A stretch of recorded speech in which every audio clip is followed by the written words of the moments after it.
자, 그러면 그냥 하시면서 지금 읽으신 거 있잖아요. 맨 끝에 자리 이렇게 말하고 84,000 탑 앞에서 100가지 봉으로 장엄한 팔을 72,000년 동안 태워서 공양하여 성문을 구하는 수없는 대중과 한량없는 아성지 사람으로 하여금 만욕 따라 삼약 삼보의 힘을 내게 했다. 이런 것은 이제 성문을 구하는 수없는 대중이라 했습니다. 소승을 구하는 수없는 대중, 즉 성문을 구하는, 소승을 구하는 그 자리에서 대승으로 변화하는 자리입니다. 보살자리로 변화하는 게 바로 이것입니다. 이제 그 전까지는 그 1월 우리 일체중생 희견보살이 그 공양을 이제 바로 신통의 힘과 서운으로 이제 소신 공양을 했거든요.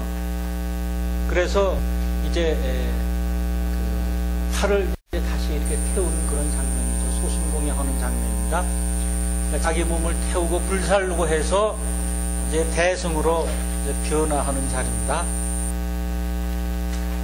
그러니까 이제 다시 이렇게 올라가면은 지금 읽으신 데 보면은 이제 모든 걸 부족하노라 이래놓고 열반에 두셨지 않았습니까? 그러니까 이제 이 법을 널리 선포해서 탑을 세우라 그랬습니다. 그러니까 여러 천개의 탑을 세우라. 그럼 이 탑을 세우는 게 뭐 본인의 부처님의 법이 뭐 우월하다거나 아니 좀 이게 우뚝하다 해서 세우는 것이 아니라 부처님의 가르침을 널리 퍼지게 해라. 그 뜻입니다. 가르침을 널리 퍼지게 해서 그 안에 사람 살아가는데 지표로 삼게 해라. 그런 말씀이시죠.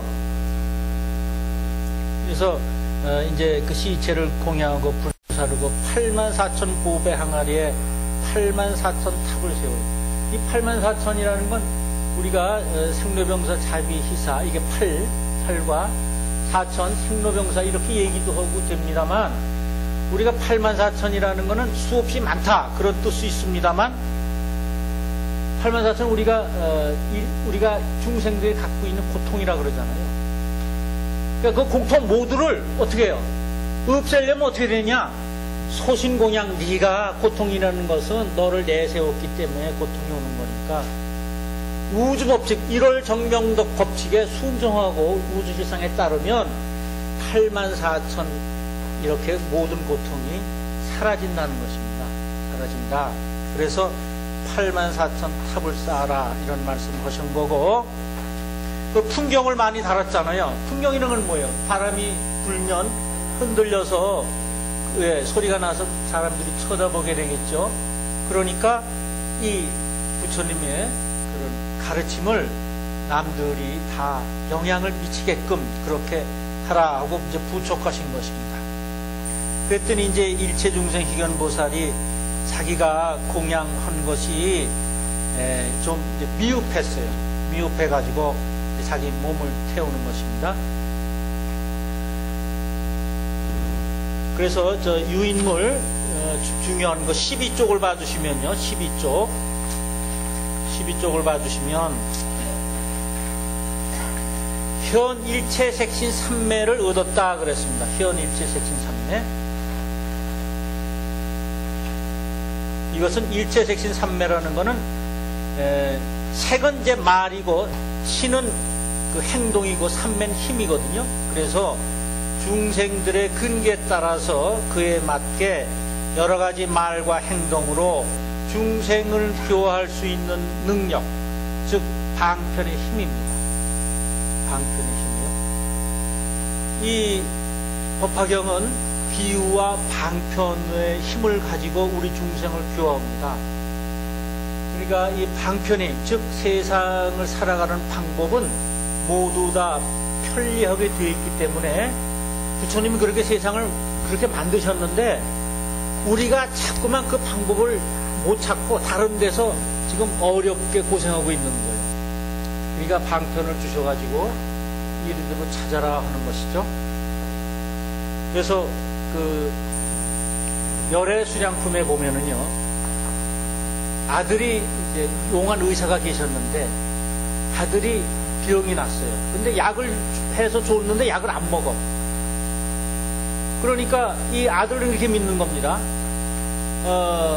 언제든지 그 아버지가 의원이니까, 좋은 의사니까, 그냥 나도 약은 언제든지 먹을 수 있고, 뭐 필요하면 이렇게 하겠지. 그러니까 안 먹으니까 방편을 쓰시는 거예요, 그 의사가. 약을 해다 놓고 외국으로 떠납니다. 떠나가지고 거기서 사람을 보내서 네 아버님이 돌아가셨다.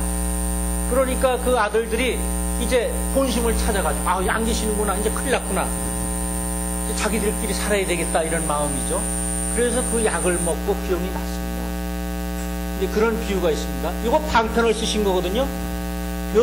야광보살도 맨 끝에 가면 이 법화경은 병난 사람한테 병을 고치는 양약이요, 좋은 약이요 라는 말씀이 있어요. 그러니까 약은 어떻게 되냐, 그렇게 어리석은 사람은 방편을 써서, 그 아버님의 방편을 써서 돌아가셨다, 그 말이 나올 때까지 약을 안 먹지만, 지혜 있는 사람은 그런 아버님이 방편을 쓰기 전에 자기 자신이 변화하면 약이 되는 거예요. 자기 자신이 변화시켜서. 그래서 이제 그 일체 색신 삼매는 말과 행동으로 해서 중생들을 이제 교화한다는 얘기입니다. 그 다음에 다음부터는 제가 읽겠습니다. 제가 읽고서, 그때 모든 보살과 하늘과 사람과 아수라들이 그의 팔이 없어진 것을 보고 근심하고 슬퍼하면서 이렇게 말하였다. 이 일체중생 희견보살은 우리 스승이고 우리를 교화하시는 이언을 이제 팔을 태워서 몸이 불구가 되었구나. 그때 일체중생 희견보살이 대중 가운데서 이렇게 서운하였다. 내가 두 팔을 버렸으니 반드시 부처님의 금빛 같은 몸을 얻을 것이다. 이 말이 진실하고 허망하지 않을진된 나의 두 팔이 천과 같아지이다. 이건 믿음이죠. 내가 나를 이렇게 공양하고 바쳤는데 이 우주실상은 가만히 있지 않는다는 걸 아는 거죠. 믿음입니다. 그러니까 내가 열심히 공부하면 학교 합격한다는 걸 아는 믿음. 내가 열심히 공부하면, 농부가 밭을 열심히 갈고 힘을 매면 가을에 추수가 좋을 것이라는 그 믿음, 그게 실상의 믿음인 것입니다. 그래서 두 팔이 얻어질 것이다, 이런 믿음으로 자기 두 팔을 태웁니다. 이렇게 해서 오늘 마침에 저절로 두 팔이 이전과 같아졌으니 이것은 보살의 복덕과 지혜가 순호한 연고이니라. 이때를 당하여 삼천대천 세계가 여섯 가지로 진동하며 하늘에서 꽃비를 내려 모든 사람과 하늘들이 미중함을 얻었다. 그러니까 육종이 진동하는 거죠. 육종이 진동하는 거는 온 우주가 다 감동을 받았다는 거예요.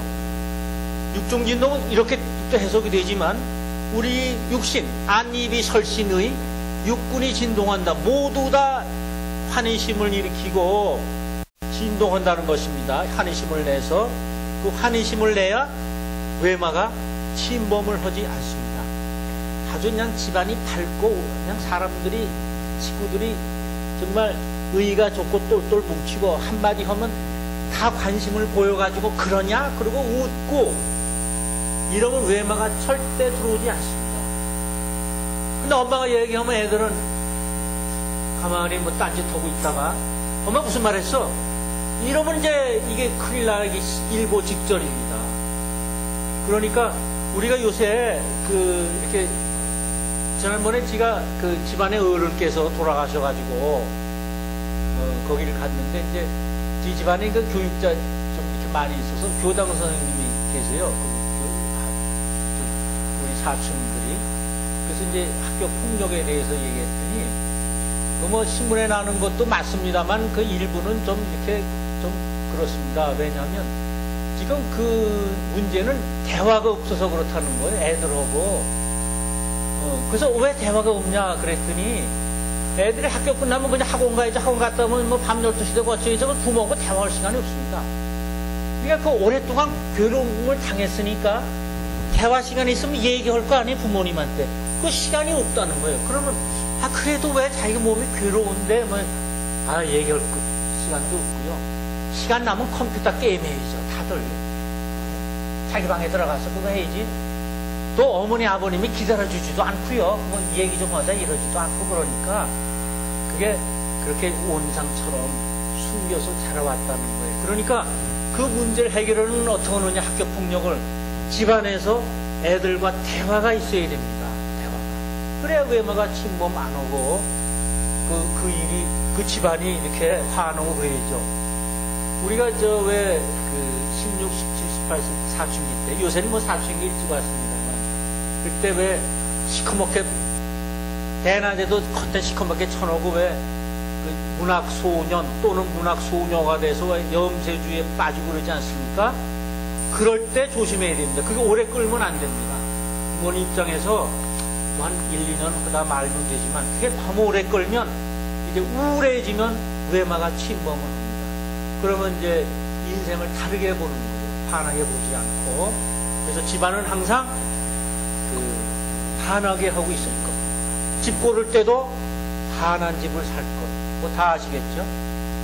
근데 오늘 이제 말씀드리고 저 하는 것은 돌아가신 분이 평소에는 이제 그 절에 다니셨어요. 100세가 넘으셨는데. 근데 그 아들, 딸들이 종교가 각각이에요. 불교, 뭐 천주교, 뭐 이렇게 교회 다 많습니다. 근데 그 돌아가신 분은 뭐 이렇게 어떻게 해달라, 나 장례를 어떻게 해달라 이렇게 딱 부러지게 말씀을 안 해놓으셨기 때문에 그 자손들끼리 이제 그 얘기가 어떻게 무슨 식으로 하느냐 이렇게 됐습니다. 또 그 전까지는 그런 얘기를 앞으로 이렇게 돌아가시면 어떻게 해놔야겠다는 얘기를 꺼내는 거를 금기시 했어요. 불경스럽다고. 그러다가 딱 이렇게 되니까 이제 그 모시고 있던 그 형님이 이제 성당 다니시니까 성당으로 하겠다. 근데 마음이 그렇더라고요. 본인은 그냥 정신이 번쩍 들면 10년 동안 이제 치매로 계셨는데, 그러니까 그 아드님이 무지무지하게 효자죠. 참 대단한 효자인데, 그러니까 이제 다른 형제분들이 말을 못 하는 거예요. 그분이 다 하셨기 때문에, 전태 뭐 누님이 얘기해서, 야, 너 절에 다니니까 어떻게 하면 좋겠냐. 그렇게 되면 절에 다니셨잖아. 도선사도 열심히 다니시고. 그러니까 말을 못 하겠어요. 왜? 남의 인생에 참여하는 것도 참 좋은 일 아니거든요. 그래서 이제 방안을 제가 했는데, 본인은 이제 정신만 나면 이제 관세음보살 나무아미탑을 계속 하시는 거예요. 그래서 정신 이제 이루시면 뭐 그냥 계시고. 그래서 제가 두 가지로 다 해라. 본인이 원하는 불교식 49제도 지내시고, 그리고 또 아드님이 원하는 성당에 가서 미사도 드리고, 그렇게 하는 게 제일 좋겠다. 그랬더니 어떻게 되는지는 모르겠습니다. 그래서 제가 그런 생각을 했습니다. 우리도 평소에 정신 있을 때 자손들한테 나는 어르식으로 해달라. 이걸 분명히 정해야 됩니다. 그러지 않으니까 자손들끼리 자꾸 의견이 엇갈리는데, 그리고 바라기는 재산이 조금 있으시면 내가 원하는 식대로 해주는 자손한테 그 재산을 맡기십시오. 뭐 49세를 지내게 해달라든가 해서 자손들이 그냥 돌아가신 분이 부모님이 원이니까 이렇게 하자, 이렇게 해야지 잘 해결이 되지, 그냥 아무 말씀 안 하고 그냥 떠나시면은 후손들이 정말 헷갈립니다. 그래서 그런 건 다 얘기하는 게 좋겠다, 그런 생각이 듭니다. 그래서 외마가 침범하고 그러면은 이제 여기 지금은요, 팔을 태우니까 다시 이제 새 팔이 얻었잖아요. 새 팔이 얻어서 믿음에 의해서 됐어요. 그래서 여기 수광화 보살이여 안욕따라 삼맥 삼벌이를 얻으려는 마음을 내니는 손가락이나 한 발가락을 태워서 부처님 탑에 공양하면 나라나 도시나 처자나 삼천대천 세계의 토지와 살림과 하천이나 모든 보물로 공양하는 것보다 나으리라 해서 568조 이제 내가 직접 해야 한다는 거예요. 내가 직접 몸으로 실천을 해야 직접 해야 한다. 그냥 공부는 하는 걸로 해가지고는 안 된다. 그런 것입니다.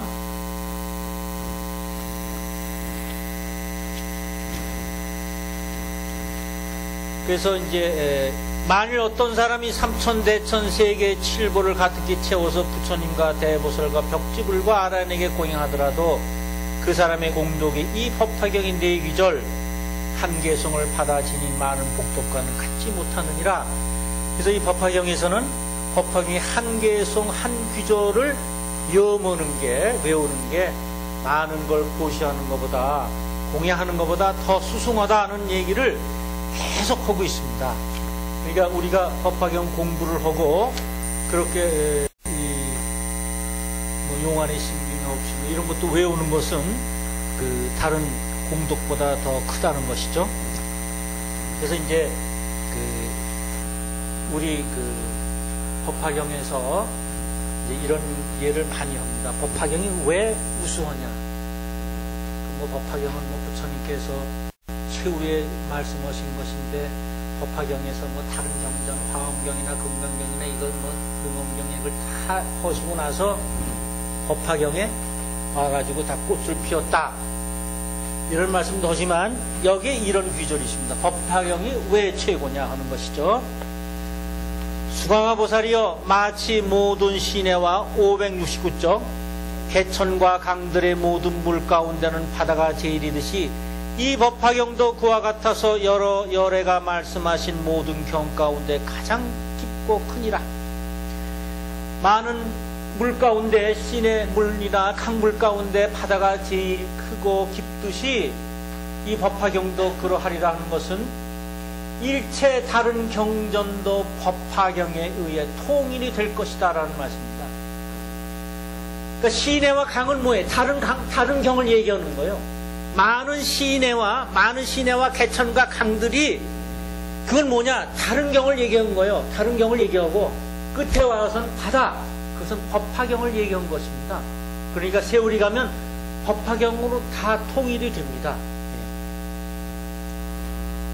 또 토산, 흑산, 소철이산, 대철이산과 열보산 등 모든 산 가운데는 수미산이 제일이듯이 이 법화경도 그와 같아서 여러 경전 가운데 가장 으뜸이니라. 그 산, 수미산은 옛날 인도 사상으로는 수미산이 중앙에 높게 있고, 그 다음에 이제 육지가 있고 그 바다가 있고, 이렇게 이제 지구가 둥글다기 전에 그런 사상이었습니다. 그러니까 지구의 중심입니다. 중심, 수미산. 그런데 이 뜻은 뭐냐면 법화경은 모든 경전을 통일하는데 중심이 된다. 그 다음 또 모든 별 가운데는 달이 가장 제일이듯이 이 법화경도 그와 같아서 천만억 모든 경 가운데 가장 밝게 비치느니라. 달처럼 항상 그 가르침은 우리 마음을 밝게 해준다. 물론 다른 가르침도 마음을 밝게 해주지만 그 다른 가르침보다는 우리 마음을 밝게 해주는 것은 달과 같이 법화경이 우리 마음을 거리 어두운 데서 밝혀준다. 또 해가 능히 모든 어두움을 없애듯이 이 경도 그와 같아서 온갖 착하지 못한 어두움을 능히 깨뜨리니라. 그래서 이제 그 해가 어둠을 없애듯이 이 법화경은 착하지 못한 어둠, 우리 마음속에 한 구석에 착하지 못한 그 구석, 그걸 환히 비춰준다는. 그렇거든요. 왜? 우리가 선하게 공전하는 게 우주의 실상이니까, 우리는 항상 10가지를 다 구족하려고 노력하면 사는데 항상 한두 가지가 빠져요. 남편이나 아내가 아무리 이상적이고 그래도 꼭 한두 가지가 빠져요. 그래서 그걸 좀 이렇게 고쳤으면 좋겠다든가 뭐 이렇게 하면서 평생 보냅니다. 그게 우주 실상이에요. 그건 어쩔 수 없는 거예요. 그게 없으면 왜? 선하게 공전하니까. 그게 그 사람의 장점도 선도 있지만 그 안에 악이 있는 거지. 악이 없으면 선이 자라지 않거든요. 그래서 선을 튼튼하게 하는 건 악의 역할입니다. 악의 역할. 그러니까 이 사회가 선악으로 나눠져 있는 것도 당연한 것이고, 내 몸이 그렇게 돼 있는 것도 당연하고, 우리 마음이 그렇게 있는 게 당연한 것입니다. 그럼 이 선악이 그런데 우리 한 구석에 그러면 그 나쁜 마음이 일어나게 하는 걸 어떻게 이렇게 막는가? 해와 같이 어둠을 없애주는 것처럼 나오면 또 해가 쫙 비춰서 맞고, 또 어느 때 되면 해가 비춰서 맞고, 뭐해? 법화경을 읽음으로써, 법화경의 공부를 깊이 들어감으로써 그렇게 어두운 마음을 없애주게 된다는 것입니다. 또 모든 작은 왕들 가운데는 전륜성왕이 가장 제일이듯이 이경도 그와 같아서 여러 경 가운데 가장 존중하니라. 이 전륜성왕이 바로 왕 가운데 왕이죠. 전륜. 왜 그래서 이제 그 안락행품의 전륜성왕에 그 나라 장수들이 나가서 싸워서 이기면 그 많은 보물과 뭐 이렇게 주지 않습니까? 그 공으로. 근데 머릿속에 있는 상투 속에 있는 명월주는 주지 않아요. 예, 그걸 주면은 이제 자기 많은 사람들이 놀래고 그것까지 주느냐 할까봐. 그런데 나중에 그것도 줘요. 어떤 사람에게? 어떤 사람에게? 그거 준다는 건 안욕따라 삼략삼보리를 얻는다는 것입니다. 그건 뭐야? 법화경을 열심히 공부한 사람한테 그것을 줍니다. 그 다음 또 제석천왕이 33천 가운데 왕이 되듯이 이경도 그와 같아서 모든 경 가운데 왕이니라. 이 하늘은 33천으로 갔습니다. 이게 우주로 보는 거죠. 거기에 제석천왕, 제석환인이라고도 합니다. 이게 왕인 거죠. 그래서 우리가 김이 독립운동할 때 33인이 왜 33인이냐면 우주 전체를 표시하기 위해서 우리나라 전체가 들고 일어났다. 이런 걸 상징하기 위해서 33인을 내세운 겁니다. 그러니까 이제 많은 종교계, 여러 종교계 대표들도 모였고, 각처에서, 조선시대 우리 민족의 각처에서 모으신 분들이 33인이죠. 또 대범천왕이 모든 중생의 아버지이듯이 이 경도 그와 같아서 모든 현인 성인과 학무학과 보살의 마음을 내니 아버지이니라. 대범천왕은 이제 우리 중생들의 아버지, 우리를 관장한다고 하는 인도에서 나온 사상입니다. 그래서 이제 현인, 성인과 학무학, 배움이 앞으로 더 배워야 되는 사람, 무학, 배우지 않아도 되는 사람, 배움을 다 마친 사람, 무학. 이게 보면 학은 뭐 유식한 사람이고 무학은 무식한 사람 이렇게 보기 쉬운데, 우리 경은 무학은 이제 안 배워도 되는 사람. 이건 뭐냐? 생이지지라 그래서 타고났다는 것입니다. 자기가 타고날 때부터 아는 분야가 있어요. 그 조수미가 그런 소리를 하더군요. 그 조수미가 학교 다닐 때 시험 볼 때 다른 사람들은 시험 보기 한 시간 전, 2시간 전부터 막 연습을 한대요. 밤새도록 연습했고 또 학교 와서도 이제 또 하는 거죠. 근데 자기는 5분만 하면 되는데 5분, 10분만 하면 난 뭐 다 된대. 그게 생이지지 타고난 거예요. 그 음악에 관한 한. 우리도 그런 부분에 한두 가지 다 있습니다. 그래서 기수거대는 기수거대, 우리가 거대는 뭐죠? 자, 잊어버렸습니다. 일전도라, 지인 일전도라, 일수일대며, 한 가지 일수일대, 한 가지에 한 가지 대가 있어요.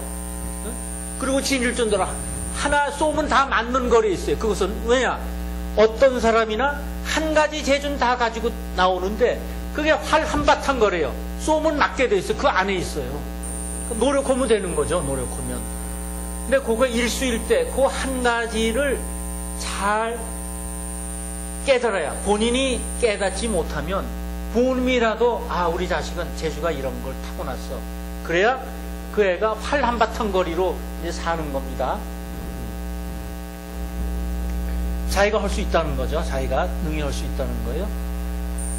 또 모든 범부들 가운데는 수다원, 사담, 아남, 아라한, 벽지불이 제일이 되듯이 이경도 그와 같아서 모든 열애가 말하고 보살이 말하고 성문이 말한 여러 경법 가운데 가장 제일이 되고 이 경전을 능히 받아 지니는 이도 그와 같아서 모든 중생 가운데 제일이 되느니라 해서 수다원, 사다함, 아나함, 아라한, 벽집을 이렇게 나왔습니다. 프린트물 20쪽을 봐주시면 거기에 해석이 있습니다.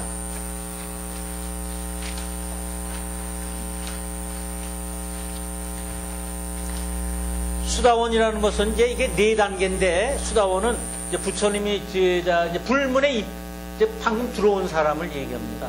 예, 수다원. 그 사다함은 이제 들어와가지고 조금 있어서 미혹이 없어졌지만 언제든지 범부로 돌아갈 수 있는 사람입니다.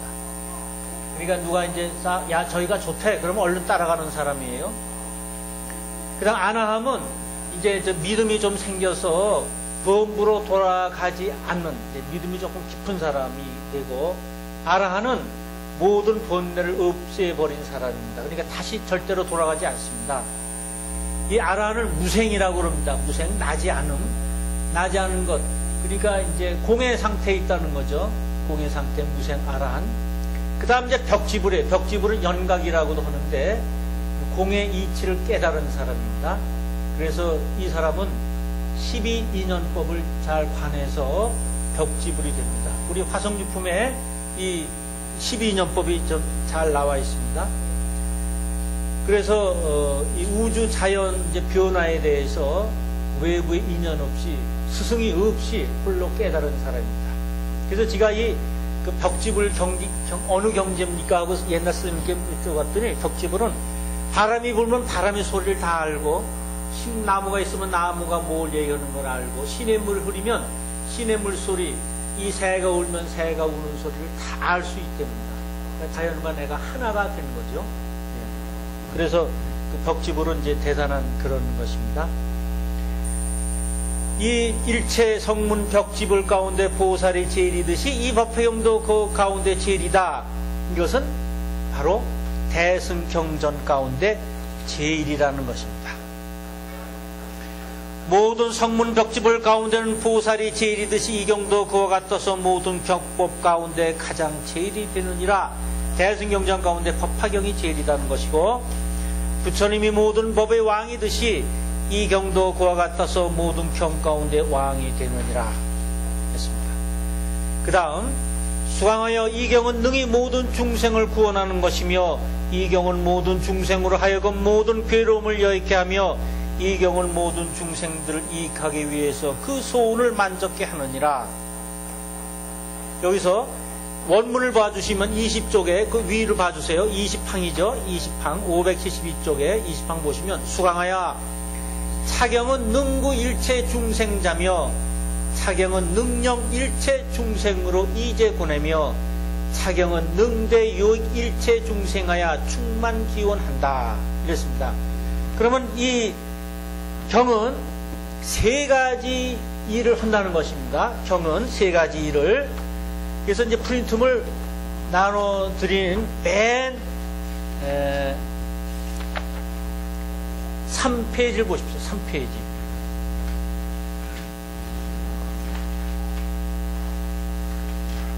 법화경은 세 가지를 이루게 해줍니다. 법화경 그 3번에 있죠. 능구일체 중생자이고 능령일체 중생으로 이제 보내고 능대요 일체 중생하여 충만기원한다. 그래서 첫 번째 중생들을 구원다. 그리고 이제 번뇌, 이제 고뇌, 번뇌, 고통을 없애준다 그랬습니다. 그래서 어떻게 없애느냐? 착을 띄워야 되고, 그 착을 떼는 방법은 뭐냐? 마음을 비워야 한다. 마음을 비우게 되는가? 어떻게 해서 마음을 비우는가죠? 수행을 통해야 마음을 비울 수 있습니다. 많이 알아도 수행이 없으면 안 됩니다. 그러니까 우리는 법화경 일승수행을 합니다. 일승수행은 일승수행이 따로 있는 게 아니라, 그저 법화경 공부 열심히 하고, 그리고 오는 세상, 가는 세상에 대해서 그저 바라만 보고, 열심히 하면 그게 수행인 것이지, 따로 어디 가서 열심히 축구 선수가 축구 시합 전에 합숙 훈련해가지고 어디고 외국 나가서 하듯이, 그거 수행이 아니라 평소에 집안에서 살림하면서 살아가면서 하는 게 그 수행인 것입니다. 그래서 면벽 10년을 해도 수행이 없으면 아무 소용이 없습니다. 치매 환자는 왜 치매 환자가 되느냐 하면, 물론 이제 육신에 그래서 다 이렇게 되지만, 치매 환자가 되면 착이 많고 그 다음에 탐욕이 많아집니다. 왜? 본능에 의한 제재하는 게 이제 없어지기 때문에 자기가 갖고 있는 이제 그 밑바닥의 것이 나옵니다. 근데 평소에 마음을 비우는 훈련이 안 돼 있으면 그냥 자기 옛날에 뭐 여자를 좋아했으면 그저 여자만 보면은 치마 붙들고 또 음식을 좋아해서 음식만 보면 자꾸 먹으려고 그러고 하는 게 생겨요. 그 때문에 마음의 훈련을 평소에 해줘야 됩니다. 근데 그 마음의 훈련은, 마음의 훈련 어떡합니까? 우리가 참선하고 기도하는 게 마음의 훈련입니다. 그러니까 이제 육신도 훈련하면 왜 강아지고 젊어지잖아요. 네? 체육관 가서 열심히 운동 우리 육신이 아주 건강해지듯이 마음의 훈련하면 마음이 건강하고 아주 이렇게 외마가 탁 들어와도 그걸 내칠 수 있는 그런 힘이 있습니다. 그래서 그게 수행인 것입니다. 그래서 착에 대한 것, 그 착에 대한 것. 평소에 어떤 것에 집착이 많은 사람은 이제 그게 이제 나타나요. 그 치매에 걸리면. 근데 아시다시피 우리 스님들은 두 가지가 잘 안 걸리세요. 암이 안 걸리시고 두 번째 치매가 안 걸려요. 스님들은. 네. 근데 그 이유가 있죠. 그냥 그런 환경에 사셔서 그런 것이고 뭐 걱정이 있으세요. 그냥 세월과 이렇게 같이 합의를 해서 사시니까. 또 욕심도 그렇게 뭐 자손도 없고 그러니까 뭐 욕심도 낼 거 없죠.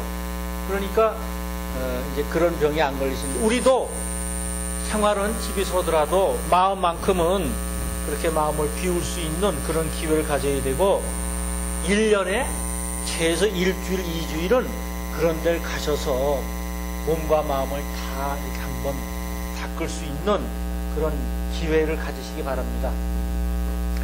그러면 이제 능구일체 중생자여 중생을 구하는 걸 이제 법화경이 하는데 4쪽을 보시면은 중생은 모두 육치 속에 사니까 구애한다는 겁니다. 해달 별의 힘을 받아서 인간을 돕는 거예요. 그래서 육치에 대한 얘기를 쭉 했습니다. 그 다음에 이제 이 법화경은 두 번째로 능령 일체 중생으로 하여금 이재곤의 고통을 떠나게 했어요. 그러니까 이제 반야신경에서는 고통을 떠나게 하는 게 어떤 방법이었죠? 처음에 나오잖아요. 행심 반야 바라밀타시 조견 오원 개공. 우리 몸이 모두 공이다. 텅 비었다는 것을 깨달은 순간 고통이 사라졌거든요. 바로 야광보살도 같은 맥락입니다. 이 고통은 어떻게 일체 능력 이재곤의 고통을 어떻게 하느냐면 그러면 이 몸이 공이다. 텅 비었다는 건 그냥 이 몸이 공이야. 그냥 앉아서 난 공이지. 인연 따라 맞는 거야. 지수화풍이 이렇게 인연 따라 만났고 내가 언젠가 이 지수화풍이 흩어지면 우린 공이야. 공으로 돌아갈 거야. 그래서 생과 사가 없는 거야. 불생불멸이야. 이건 머리로 아는 거고 그렇게 되기 위해서는 어떻게 하냐. 야광보살처럼 난행고행, 하기 어려운 고행과 낙습고행, 즐겁게 하는 고행, 애를 키우듯이 애 키울 때 얼마나 힘듭니까? 그런데 즐겁게 하거든. 그 즐겁게 하는 그런 고행을 하고 나니까 남의 고통을 벗겨주는, 내 고통도 그렇고 남의 고통을 벗겨주는 변화하는 힘을 갖는 야광보살로 변화한다는 거예요. 그래 고통이 없어지는 겁니다. 그냥 가만히 앉아서 온 개공이야. 그걸로 고통이 없어지는 게 아니라 행을 하라는 거예요. 그래서 이 법화경에서 28장 오연보살 곤발품에 가서 행을 내세우는 오연보살이 나와서 내가 행을 할 때 네가 조금 도움이 필요하면 내가 너를 도와주겠다. 이 얘기를 하니까 부처님이 또 오연보살한테 나도 그런 사람을 하는데 너를 도와주겠다. 그리고 아주 이중으로 보증을 해주세요. 이중으로. 이게 법화경인 것입니다. 그래서 실천이 굉장히 중요하다는 것이에요. 그 다음 세 번째가 능대유익 일체 중생하야 충만기원하나니. 그러니까 이제 중생으로 하여금 아주 그냥 즐겁게 기쁘게 이렇게 해야 된다는 것이죠. 예. 그래서 이제 그 다음에 아주 멋있는 이제 시가 또 나옵니다. 마치 어떻게 하느냐면 이 경을 어떻게 하냐면요. 572쪽에 마치 서늘한 못이 모든 목마른 이를 만족해 함과 같으며 추운 이가 불을 얻음과 같으며 헐벗은 이가 옷을 얻음과 같으며 장사꾼이 상주를 만난과 같으며 아들이 어버이를 만난과 같으며 물 건너는 이가 배를 만난과 같으며 병난 이가 의사를 만난과 같으며 어두울 적에 등불을 얻은과 같으며 가난한 이가 보물을 얻은과 같으며 백성이 임금을 만난과 같으며 장사치가 바다를 만난과 같으며 횃불이 어두움을 없앤과 같듯이 이 법화경도 그와 같아서 중생으로 하여금 모든 고통과 모든 병을 여의게 하며 모든 중생의 속박을 풀어주느니라. 이래서 능해 일체 생사지방 이렇게 나와서 모든 고통을. 그럼 이제 우리가 이런 고통을 항상 당하는 거예요. 지금요. 이게 남의 얘기가 아니라 우리는 항상 목이 말라요. 목 말라. 왜? 육신도 목이 마르지만 어떠한 말씀이라든가 가르침에 의해서 목이 마르거든요. 그래서 여청량지하다. 흙탕물은 오래 참고 기다려서 맑아져요. 그래서 어떤 사람도, 나쁜 사람도 참고 오래 기다리면 모든 사람의 목마름을 해결해 줍니다. 지금 그 사람이 나쁘다. 내가 보기에 나쁜 거지. 내가 지금 이 경지를 당해서 나쁜 거지. 내 판단이지. 내가 보기에 원수지. 원수가 아니라는 겁니다. 원수와 친구는 인연 따라 원수가 되고 인연 따라 친구가 되는 거지. 내가 결정해놓고 너 원수다. 이거 아니자는 거죠. 실상 우주법은. 그러니까 기다리면 돼요. 그 사람을 기다리면 그 사람이 또 다른 사람을 도와줄 수 있는 보살의 행이 생긴다는 겁니다. 이게 이제 세 가지 저거예요. 법화경이 해주는 거예요. 그래서 이제 서늘한 못이 우리 목마른 것을 이제 하게 해준다. 이게 이제 유인물 오늘 이제 나눠드린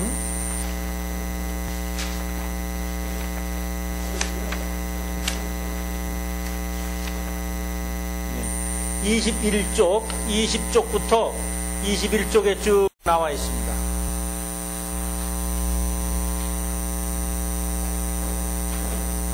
목마른 이를 만족해 한다는 것은 중생이 법의 이치를 얻은 것은 물이 사람의 마음에 들어가 해갈이 됩니다. 그러니까 중생들한테 이제 우리가 부처님 법이 이렇게 들어가면 우리가 정말 목이 말라서 물을 마시듯이 그 법, 그게 이제 법이라는 거거든요. 그 물이 들어가서 우리 마음에 해갈을 한다는 거예요. 마음이 항상 목마른 걸 해갈을 한다는 것이죠. 그 다음에 한자득화, 추운 이가 불을 얻는다는 말씀은 뭐에 추운가? 정말 이렇게 추워가지고 영하 20도가 되고서 추운가? 그런 추우고 모닥불을 얻어 그 옆에 가서 이렇게 얻으니까 법화경을 읽으니까 그런가? 그건 1차적인 글자 해석이고요. 원뜻은 내가 인심을 주의한 사람한테 다 잃었어요. 그러니까 추워요. 그럴 때 법화경이 나를 변화시켜서 법용을 열심히 하면 내가 훈훈하게 된다는 거예요. 옆에 사람들이 나를 도와주는 마음도 생기고 나를 사랑하는 마음이 생겨서 훈훈하게 해주고 외로운 사람을 외롭지 않게 해줍니다. 그 다음에 헐벗은 이가 옷을 이렇게 주는 것과 같다. 이것은 뭐냐? 내가 헐벗으니까 이제 벌거벗은 거 아닙니까? 도움이 없어요. 옷은 가피거든요. 우리 옷은 자기 체면을 지키기 위한 그런 것도 됩니다만 여기서 옷은 뭐냐면 자기 가피를 입는 거예요. 부처님의 가피를 입는 거예요. 그래서 법사품에서 설법을 할 때 열애방에 들어가서 열애 자리에 앉아서 열애 옷을 입고 라는 얘기 있습니다. 그건 뭐야? 부처님의 가피를 입어서 대자대비한 마음을 낼 때 법을 설하는 거지. 내 욕심에 의해서 이거 저 사람은 이렇게 참 이거 하게 하면 참 좋을 텐데 우리 도량이 커질 텐데 저 돈 많은 사람이면 불살해도 할 텐데 이거 안 된다는 겁니다. 이거 하면은 이 실상의 법이 아니에요. 그러니까 가피를 부처님의 가피를 입게 해주는 것이죠. 그 다음에 상인득주, 장사꾼이 상주를 만난다는 것은 인생은 장사와 같이 이익을 남겨야 돼요. 농사하는 거라든가 자식을 기르는 것 전부 이익을 나누는 것이 되는데, 그래서 야광보살을 공부를 많이 하면 야광보살이 이익이 되게 도와준다는 것입니다. 우리가 이제 살면서 이게 이제 주인을 만난다든가 또는 뭐 어머니를 만난다든가, 이건 이제 우리가 이제 좀 모자랄 때 좀 보탬이 되는 거 아닙니까? 우리가 안한존자가 이제 부처님이 열반하시니까 이제 여쭤봤어요. 부처님 돌아가시면 저희들은 어쩌란 말입니까? 그때는 유명한 말씀이 있죠. 뭐라?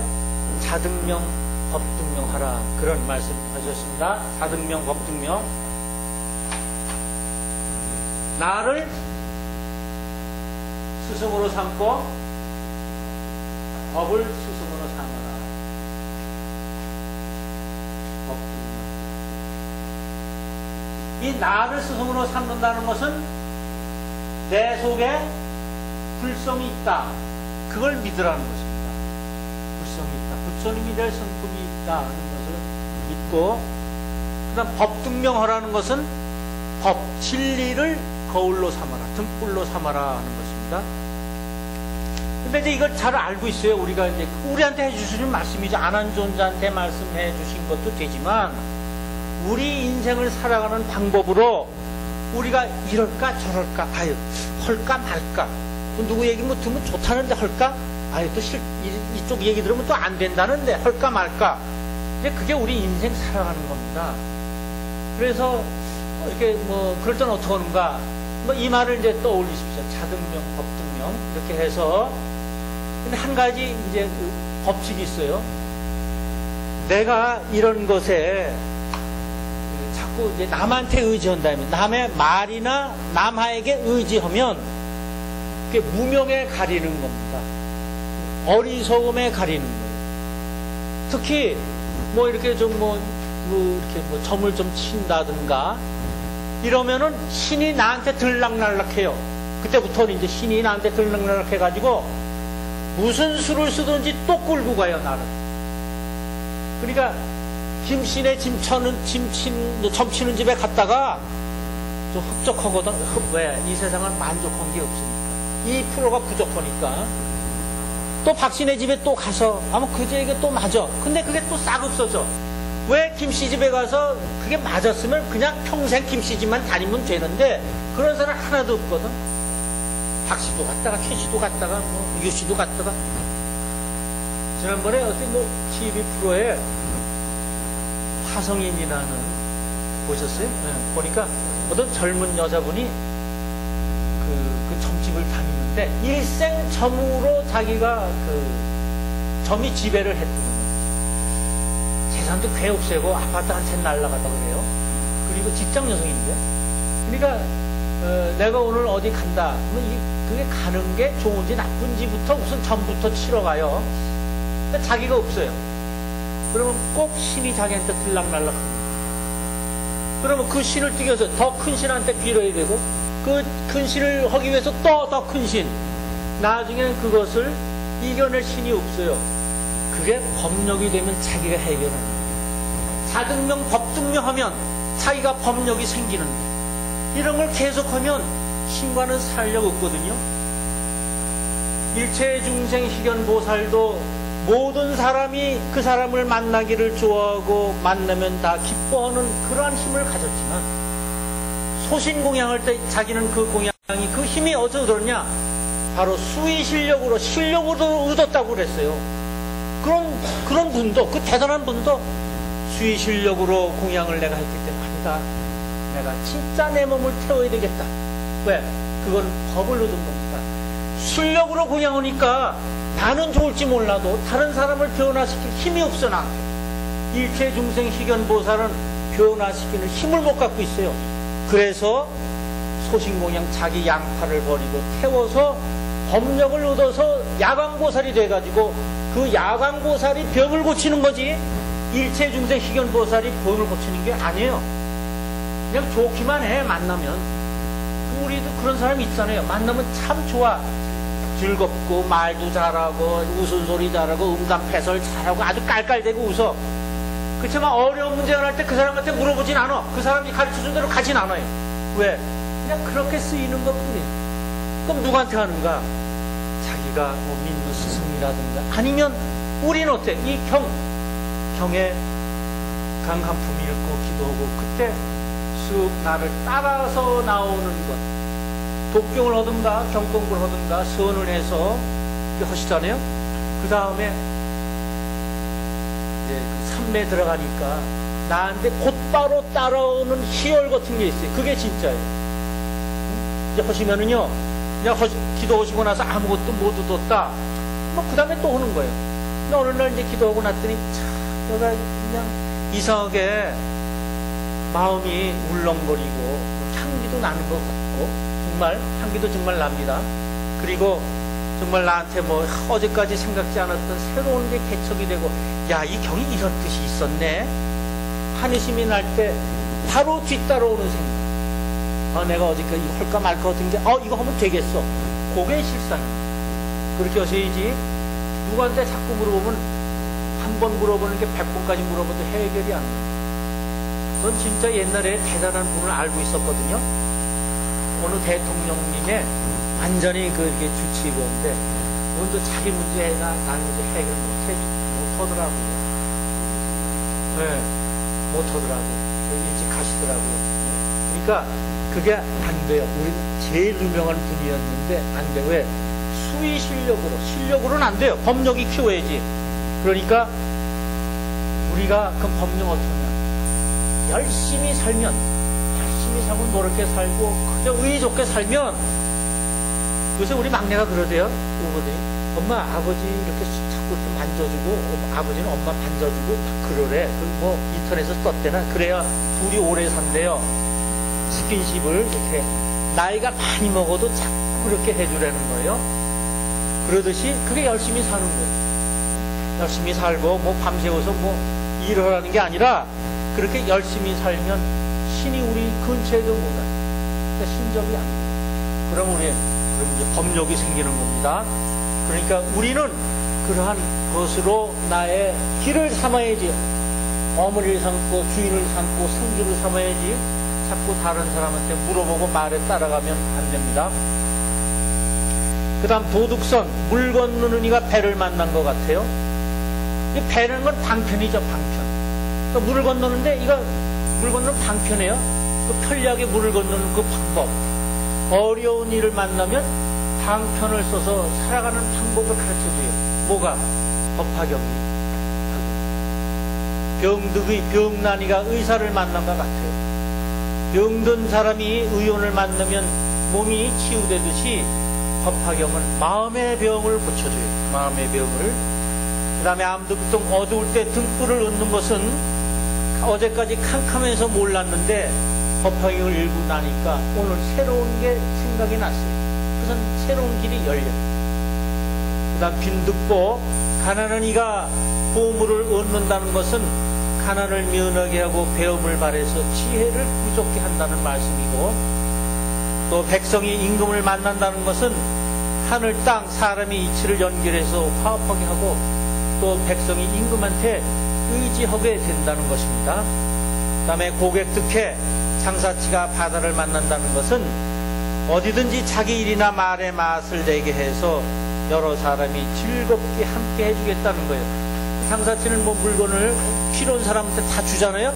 그렇듯이 법화경은 맛을 내게 한다네. 맛을 내게 해서 한 사람한테 달콤한 맛, 또 그 다음에 쓴 맛을 낼 때는 쓴 맛을 내게 해주고, 거제함, 횃불이 어둠을 없앤다는 것은 우리에게 어리석은 미혹을 없애버려준다는 것이고, 생사지박, 이게 573쪽의 생사지박, 지박은 박, 왜 이렇게 저 박자는 이게 얽매인다는 거거든요.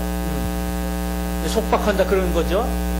그래서 그 사물의 변화에서 속박해서 풀려나게 한다는 것입니다. 우리는 환경이 변하는 것에 따라서 우리 마음이 들쭉날쭉하고 요동치고 살고 있습니다.